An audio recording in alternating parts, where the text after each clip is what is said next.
2024년 고난주간 특별 메시지 세 번째 시간입니다. 오늘 말씀은 요한복음 15장 1절부터 27절 말씀입니다. 3절부터 5절 말씀을 합독하고 요한복음 15장 전체를 보는 시간을 가지겠습니다. 자, 그러면 요한복음 15장 3절부터 5절 말씀을 한 목소리로 합독하겠습니다.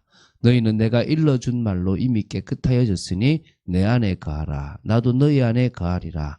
가지가 포도나무에 붙어 있지 아니하면 스스로 열매를 맺을 수 없음 같이 너희도 내 안에 있지 아니하면 그러하리라. 나는 포도나무요 너희는 가지라. 그가 내 안에 내가 그 안에 거하면 사람이 열매를 많이 맺나니 나를 떠나서는 너희가 아무것도 할 수 없음이라. 아멘. 자, 이번 고난주간은 요한복음 13장부터 17장까지의 말씀을 나눕니다. 보통 그냥 다락방 강화라고, 다락방에서 이 마가의 다락방에서 가장 중요한 말씀들을 하셨다라고 하는 부분입니다. 예수님께서 인류 구원 사역을 완성하시기 위해서 십자가 고난을 당하셔야 되는 거죠. 그 전에 제자들과 가진 마지막 만찬 자리가 이제 이 마가의 다락방에서 있었고요. 거기서 있었던 중요한 내용들을 지금 다룹니다. 13장은 만찬 석상에서 우리 보통 이렇게 우리 성찬식을 했다는 것 말고 이 요한복음 13장에는 이 바로 세족식이 나옵니다. 그리고 중요한 말씀을 하셨죠. 14장부터 16장까지가 예수님의 고별 설교와 같은 중요한 당부가 있고요. 그리고 17장은 주님께서 대제사장적으로 이렇게 정말 기도하셨던 내용들이 있습니다. 그 부분을 이제 우리가 이번 주 금요일까지 보도록 하겠습니다. 자, 그 중에서 오늘은 15장을 보게 됩니다. 예수님께서 주님과 우리의 관계를 참 포도나무와 가지로서 이렇게 비유하셨거든요. 그리고 우리에게 사랑 안에 거하고 사랑하라라는 부분들, 또 어떤 핍박 속에서 인내하라는 그런 부분들의 말씀을 아주 깊이 있게 주셨습니다. 오늘 그 부분을 나누면서 저희들이 은혜 받게 되길 바랍니다. 요한복음 15장도 총 세 부분으로 나눌 수 있습니다. 먼저 1절부터 11절입니다. 참 포도나무와 가지의 비유를 통해서 주님과 성도들의 관계를 아주 명확하게 설명하셨죠. 우리 1절에 이렇게 말씀하십니다. 나는 참 포도나무고 내 아버지는 농부다. 그렇죠? 하나님은 농부인 것이고 예수님은 포도나무인 것이죠. 거기에 우리는 뭡니까? 붙어있는 가지라고 보시면 됩니다. 그래서 2절에 물은 내게 붙어있어 열매를 맺지 아니하는 가지는 아버지께서 그것을 제거해 버리시고 물은 열매를 맺는 가지는 더 열매를 맺게 하려 하여 그것을 깨끗하게 하시느니라. 너희는 내가 일러준 말로 이미 깨끗하여졌으니. 복음 말씀을 이제 그랬죠, 그죠? 그래서 내 안에 거하라. 나도 너희 안에 거하리라. 가지가 포도나무에 붙어 있지 아니하면 스스로 열매를 맺을 수 없음 같이 나도 너희도 내 안에 있지 아니하면 그러하리라. 우리는 스스로 열매를 맺는 존재가 아닙니다. 우리는 주님 안에 있고 우리는 주님의 은혜 속에 있어야만 우리는 열매를 맺을 수 있는 존재입니다. 명심하십시오. 많은 사람들이 자기가 주체가 돼서 일하고 주님이 보조 역할을 하려고 이렇게 해주기를 바라거든요. 아닙니다. 주님이 주가 되고 우리가 주님 안에 거하고 주님의 은혜 속에 있어야만 우리는 열매를 맺을 수 있는 그런 존재라는 사실을 기억해야 됩니다. 그래서 다시 이제 5절에 뭡니까? 나는 포도나무여 너희는 가지라. 그가 내 안에 내가 그 안에 가면 사람의 열매를 많이 맺나니 나를 떠나서는 너희가 아무것도 할 수 없습니다. 명심하십시오. 주님을 떠나서는 우리가 아무것도 할 수 없습니다. 그런데 우리가 살아가는 인생이기 때문에 어렵습니다. 저는 많은 사람들을 봤습니다. 열심히 자기 방식으로. 인도교입니다. 인도교. 인본주의식 기독교입니다. 여러분 그러지 마시고 주님 앞에 붙어있는 여러분 되시기 바랍니다. 사람이 내 안에 거하지 아니하면 가지처럼 밖에 버려져 마르나니 사람들이 그것을 모아다가 불에 던져 사르느니라.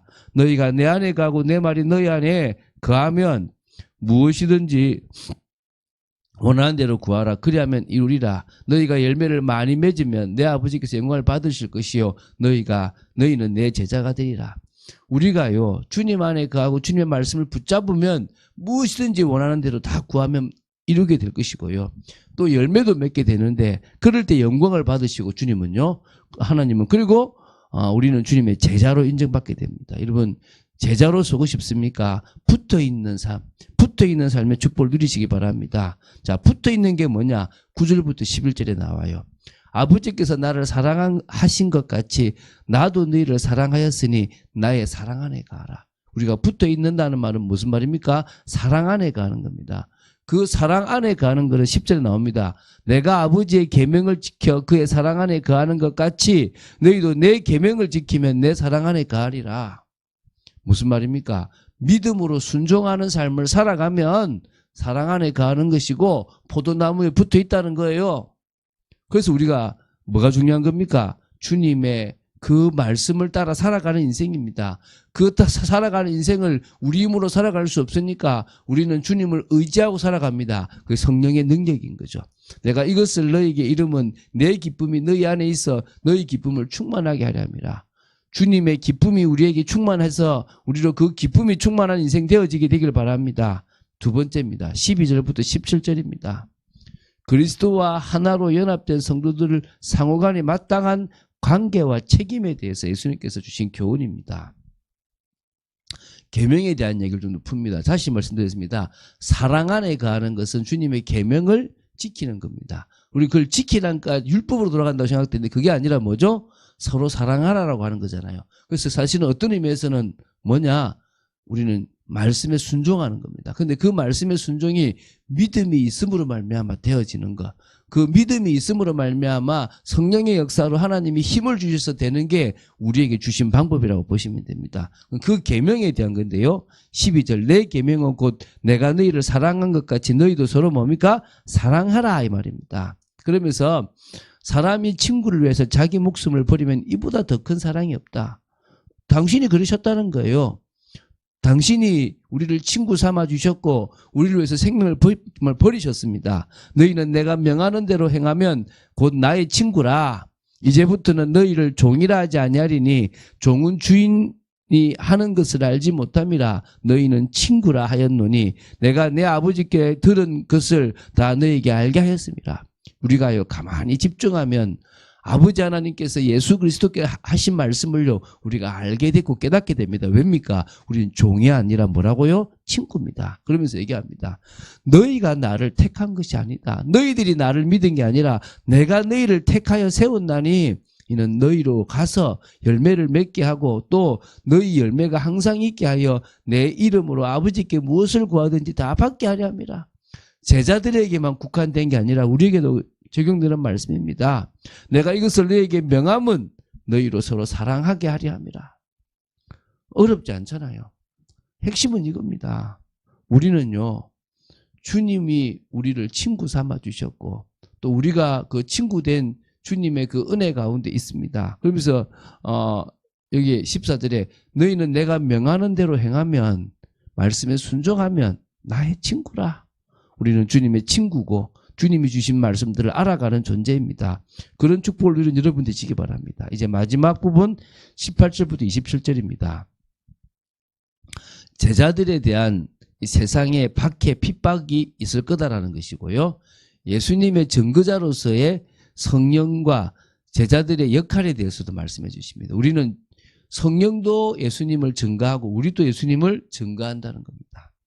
자, 18절부터 읽어볼게요. 세상이 너희를 미워하면 너희보다 먼저 나를 미워한 줄 알아. 그렇잖아요. 복음 증거하고 하나님의 뜻을 따라 살아가면요. 세상으로부터 배척도 당하고 핍박도 받아요. 왜? 세상의 주관자가 사탄이기 때문에 사탄이 그렇게 하는데 그것은 우리 때문이 아니라 예수님을 미워해서 그렇다는 겁니다.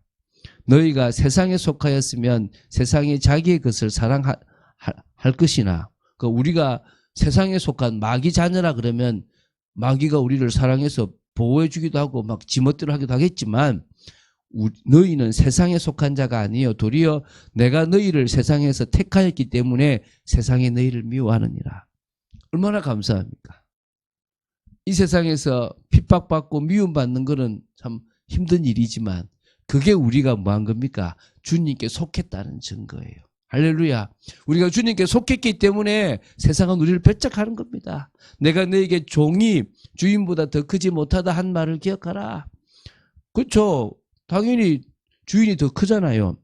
사람들이 나를 핍박하였은즉 주인을 핍박했는데 너희도 받게 할 것이다. 내 말을 지켰은즉 너희 말도 지킬 것이라. 어떤 사람은 박해하고 어떤 사람은 지킨다 아닙니까? 그죠? 박해한 사람은 너도 박해하고 지키는 사람은 지킬 거다 이 말입니다. 그러나 사람들이 내 이름으로 말미암아 이 모든 일을 너에게 하리니 이는 나를 보내신 이를 알지 못합니다. 우리가 왜 박해를 받습니까? 예수님의 이름 때문입니다. 근데 그게 영광이에요. 우리는 예수님의 이름 때문에 받습니다. 혹시 내가 잘못 때문에 받는 일이 있으면요, 회개하십시오. 내가 뭔가 부족해서 받는 거라면 그건 잘못된 거겠죠. 그죠? 자, 22절부터 25절입니다. 내가 와서 그들에게 말하지 아니하였더라면 죄가 없었으니와 지금은 그 죄를 핑계할 수 없느니라.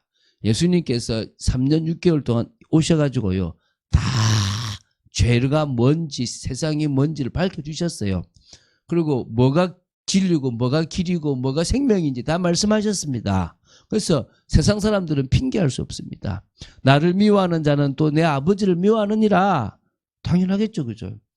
정말 주님을 미워하는 사람은 하나님도 미워하는 겁니다. 내가 아무도 못한 일을 그들 중에서 하지 아니하였더라면, 그렇죠. 예수님께서 이 땅에 오셔서 이 세상 누구도 하지 못한 기적도 행하시고 구원의 길도 여셨습니다. 그들에게 죄가 없어서려니와 지금은 그들이 나와 내 아버지를 보았고 또 미워하느니라. 예수님께서 구원의 길을 이뤘는데 그 구원의 길을 받아들이지 않은 자는요, 죄가 있다는 겁니다. 그러나 이는 그들의 율법에 기록된 바 그들이 이유 없이 나를 미워하였다 한 말을 응하게 하려 합니다. 이게 시편 35편 19절과 69편 4절을 인용한 부분이라고 보면 돼요. 예수님이 그 무고한 죽음을 당하게 될 것이라는 겁니다. 그러니까 이유 없이 나를 미워하였다 한 말을 이유 없이 미워하는 거예요. 이유가 뭐죠? 세상의 주관자인 사단 때문이에요. 자, 그러면서 이제 26절, 27절입니다. 오늘 잘 보십시오. 마지막인데요. 내가 아버지께로부터 너에게 보낼 보혜사 곧 아버지께로부터 나오시는 진리의 성령이 오실 때에 그가 나를 증언할 것이요. 결국 성령이 필요한 겁니다. 성령께서 오시면 그분이 우리에게도 세상에도 뭐요? 그리스도를 증거해 주시고요. 너희도 처음부터 나와 함께 있었으므로 증언하느니라. 증언할 거다. 우리도 성령의 역사가 있기 때문에 우리 역시도 누구를 증언합니까? 그리스도를 증언합니다. 그리스도는 누굽니까? 하나님의 아들입니다. 아담이 이루지 못한 걸 이루시고 아담이 모든 사람을 죽게 만드는데 살리게 하시는 분이십니다. 우리는 그분을 믿습니다. 우리는 그분을 의지합니다. 이 요한복음 15장이에요. 읽기만 했는데도요. 제가 여기서 뭐 특별한 메시지를 막 정리하지도 않았어요. 읽는데 은혜가 되지 않습니까? 저는요, 주님이 나를 친구 삼아 주셨다라는 것. 우리가 조금만 주님의 음성에 귀를 기울이고 주님께 집중하면 하나님께서 예수님에게 하셨던 그 말씀들을 예수님께서 우리에게 알려주신대요. 성령으로. 여러분, 다른 것에 집중하지 마십시오. 너무나 많은 소리가 저와 여러분을 힘들게 합니다. 우리는 하나님의 말씀에 집중하고 하나님의 은혜 속에 있는 축복을 누리는 여러분 되시길 바랍니다. 그 속에 있는 여러분 되시길 주 예수 그리스도 이름으로 축원드립니다. 주는 그리스도시요 살아계신 하나님의 아들이심을 고백합니다. 저희들에게 말씀 주심을 감사하고 우리가 주님의 사랑 안에 가는 또 포도나무에 붙어있는 가지와 같은 인생으로 살아가고 주님의 말씀 계명을 서로 사랑하라고 하신 새 계명을 지켜나가는 복된 저희들 되도록 지켜주시옵소서. 성령께서 그렇게 하실 줄로 믿습니다. 또 저희들의 의지를 주님께 드립니다. 주님 받아주시옵소서. 주 예수 그리스도 이름으로 기도드립니다. 아멘.